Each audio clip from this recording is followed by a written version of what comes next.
अऊज़ु बिल्लाहि मिनश्शैतानिर्रजीम बिस्मिल्लाहिर्रहमानिर्रहीम रब्बि इश्रह ली सदरी व यस्सिर ली अमरी वहलुल उक़दतम मिन लिसानी यफ़क़हू क़ौली। अल्लाह तबारक व तआला के करम और फजल से, उसकी दी हुई तौफ़ीक से हमने सूरत बकरा की आयत का तर्जुमा और तफसीर का जो सिलसिला शुरू किया है, उसी सिलसिले में 102 नंबर आयत मुबारक का पहला हिस्सा हो चुका है। तर्जुमा और तफसीर उसकी जारी है। तो दूसरे हिस्से में अब बा मुहावरा तर्जमा करूँगी, क्योंकि पहले हिस्से में ये डिटेल से हो चुका है। और उसके पैरों हुए जो शैतान पढ़ा करते थे सल्तनत सुलेमान के ज़माने में, और सुलेमान ने कुफ्र ना किया। हाँ, शैतान काफिर हुए, लोगों को जादू सिखाते हैं, और वो जादू जो कि बाबिल में 2 फरिश्तों हारूत और मारूत पर उतरा, और वो दोनों किसी को कुछ ना सिखाते जब तक ये ना कह लेते कि हम तो निरी आजमाइश हैं। तो अपना ईमान ना खो, तू अपना ईमान ना खो, और इनसे सीखते, और जिससे जुदाई डाले मर्द और उसकी औरत में, और उससे ज़रर नहीं पहुंचा सकते किसी को मगर अल्लाह के हुक्म से।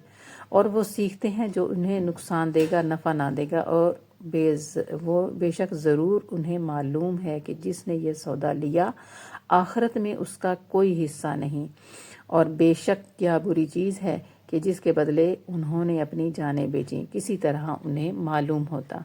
अल्लाह तबारक व तआला एक एक चीज़ के बारे में रब ताला ने हमें रहनुमाई फरमाई है। ये जो कुफ़ार ने और यहूदियों ने तरह तरह के तहमतें लगाई थी हज़रत सुलेमान अलैहिस्सलाम पे, तो अल्लाह तबारक व तआला ने ये सुलेमान अलैहिस्सलाम की बारात में उनके लिए ये आयत मुबारक नाज़िल फरमाई थी, और उनके ईमान पर एक मोहर सबत की थी, और शायद नबी करीम सल्लल्लाहु अलैहि वसल्लम की ज़ुबान मुबारक से ये अल्फाज अदा करवाए थे। और इसी के आगे जो रब ताला ने फिर हमें बताया कि जादू जो है वो किस तरह से आया, और किस तरह से, हालांकि जादू तो पहले भी मौजूद था, लेकिन सुलेमान अलैहिस्सलाम के दौर मुबारक में ये हदीस मुबारक मौजूद है कि जिसके रावी हैं हज़रत अली रज़ी अल्लाह ताला अन्हो, हज़रत इब्ने मसऊद रज़ी अल्लाह ताला अन्हो, हज़रत इब्ने अब्बास रज़ी अल्लाह ताला अन्हो, हज़रत इब्ने उमर रज़ी अल्लाह ताला अन्हो, और हज़रत काब अहबार रज़ी अल्लाह ताला अन्हो, हज़रत सदी और कल्बी रहमतुल्लाह अलैहिम अजमईन। और इस तफसीर इब्ने कसीर में ये बयान किया गया है कि रसूलुल्लाह सल्लल्लाहु अलैहि वसल्लम फरमाते हैं कि जब आदम अलैहिस्सलाम को अल्लाह तबारक व तआला ने ज़मीन पर उतारा और उनकी औलाद फैली, और ज़मीन में अल्लाह सुब्हानहू तआला की नाफरमानी होने लगी, तो फरिश्तों ने कहा कि देखो ये किस कदर बद लोग हैं, कैसे नाफरमान सरकिश लोग हैं, हम अगर इनकी जगह होते तो हरगिज़ अल्लाह तबारक व तआला की नाफरमानी ना करते। अल्लाह सुब्हानहू तआला ने फरमाया, अच्छा तुम अपने में से 2 फरिश्तों को पसंद कर लो, मैं इनमें इंसानी ख्वाहिशात को पैदा करता हूँ, और उन्हीं को मैं भेजता हूँ, फिर देखता हूँ कि वो क्या करते हैं। चुनाचे उन्होंने हारूत और मारूत को पेश किया। अल्लाह सुब्हानहू तआला ने इनमें इंसानी तबीयत पैदा की, और इनसे कह दिया कि देखो बनी आदम को तो मैं अपने अम्बिया की मार्फत और अपने हुक्म अहकाम पहुँचाता हूँ, लेकिन तुमसे मैं बिला वास्ता ख़ुद कह रहा हूँ कि मेरे साथ किसी को शरीक ना करना, जना ना करना, शराब ना पीना। अब ये दोनों ज़मीन पर उतरे, और ज़हरा को उनकी आजमाइश के लिए, ये खातून थी, हसीन व जमील औरत की सूरत में इनके पास भेजा, जिसे देखकर ये दीवाने हो गए और उससे जना करना चाहा। उसने कहा कि अगर तुम शिरक करो तो मैं मंजूर करती हूँ। उन्होंने जवाब दिया कि ये तो हमसे नहीं हो सकेगा, और वो चली गई। और फिर आई, फिर कहने लगी कि अच्छा इस बच्चे को कत्ल कर डालो तो मैं तुम्हारी ख्वाहिश पूरी कर दूँगी। उन्होंने उसे भी ना माना। फिर आई और कहा कि अच्छा ये शराब पी लो। उन्होंने इसे हल्का गुनाह समझकर इसे मंजूर कर लिया। अब नशा में मस्त होकर जनाकारी भी की, और इस बच्चे को भी कत्ल कर डाला। जब होश व हवास दुरुस्त हुए तो उस औरत ने कहा कि जिन जिन कामों का तुम पहले इनकार करते थे वो तमाम काम तुमने कर डाले। ये नादिम हुए, फिर उन्हें इख्तियार दिया गया कि या तो अज़ाब दुनिया को इख्तियार करो या अज़ाब उखरवी को। उन्होंने दुनिया के अज़ाब पसंद किया। और ये सही इब्ने हब्बान, मसनद अहमद, इब्ने मरदविया और इब्ने जरीर अब्दुर्रज़ाक में भी ये हदीस पाक मौजूद है। बाज़ रवायात में ये भी है कि जब इन दोनों फरिश्तों से ये नाफरमानियाँ सरजद हुई تب اور فرشتوں نے اقرار کر لیا کہ بنی آدم جو اللہ سبحانہ تعالیٰ سے دور ہے اور بن دیکھے ایمان لاتے ہیں، ان سے خطاؤں کا سرزد ہو جانا کوئی ایسی انوکھی چیز نہیں ہے۔ ان دونوں فرشتوں سے کہا گیا کہ اب یا تو دنیا کا عذاب پسند کر لو یا آخرت کے عذابوں کے لیے تیار ہو جاؤ۔ تو دونوں نے آپس میں مشورہ کر کے دنیا کے عذاب کو اختیار کیا، کیونکہ یہ فنا ہونے والا ہے اور آخرت کا عذاب جو ہے وہ دائمی ہے۔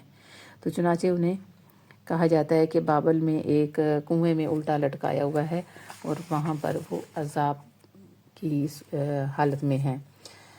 ضیاء القرآن میں مفسر نے اس آیت مبارکہ کی جو حصہ ہے اس کے بارے میں وہ بڑی تفصیل سے بیان کیا ہے کہ جو جادو ہے اس پر مرتب جو ہونے والے اثرات ہیں، آثار ہیں، ان کا باہمی تعلق ایسا ہی ہے جیسے سبب اور مسبب کا ہوتا ہے۔ سبب جب ہی اپنا اثر دکھاتا ہے جب اذن الہی ہوتا ہے، اگر اذن نہ ہو تو سبب معطل ہو جاتا ہے۔ معلوم ہوا کہ سحر ایسی چیز نہیں ہے کہ جو اللہ سبحانہ تعالیٰ کی مشیت پر غالب ہو، اور اگر وہ نہ چاہے تو تب بھی جادو کا اثر ہو کر رہے، ایسا نہیں ہے۔ ہر قسم کا اختیار رکھنے والی تو وہ ذات ہے کہ جس کی اذن و اجازت پر ہر چیز کے وجود و عدم کا دار و مدار ہے۔ سحر پر بھی اگر آثار مرتب ہوتے ہیں تو خود بخود نہیں، بلکہ اذن الہی ملنے کے بعد۔ اب یہاں یہ سوال پیدا ہوتا ہے کہ جب سحر حرام ہے تو پھر اس آثار مرتب ہونے کا اللہ سبحانہ تعالیٰ اذن ہی کیوں دیتا ہے؟ اس کے لیے ایک چیز ہمیشہ مد نظر رکھنی چاہیے کہ اللہ سبحانہ تعالیٰ کے ارادہ و مشیت اور اس کے حکم و رضا میں بہت بڑا فرق ہے، اور وہ کسی بری چیز کا حکم نہیں دیتا اور نہ اس کے کرنے سے خوش ہوتا ہے۔ ہاں، تکوینی مصلحتوں کے باعث ان اشیاء سے ان کی مشیت متعلق ہوتی رہتی ہے، اور اس نے یہ حکم نہیں دیا کہ کسی سوئے ہوئے بے گناہ کا سر قلم کر دو، لیکن اس کے اذن کے بغیر نہ سر کٹتا ہے نہ موت آتی ہے۔ اس طرح سے مقربین الہی بارگاہ الہی کو اذیت دینا اور انہیں قتل کرنا اور اس کی مشیت سے وقوع پذیر ہوتا ہے، لیکن اس نے نہ اس کا حکم دیا ہے اور نہ وہ ایسے جرائم سے خوش ہوتا ہے۔ اس اذن و مشیت میں وہ مصلحتیں اور اسرار ہوتے ہیں جن کو بیان کرنے سے زبان قلب عاجز ہوتی ہے۔ اس سر نہا کے رخ سے ذرا سا پردہ حضرت خضر علیہ السلام نے سرکایا تھا تو حضرت کلیم اللہ السلام تاب نہ لا سکے تھے۔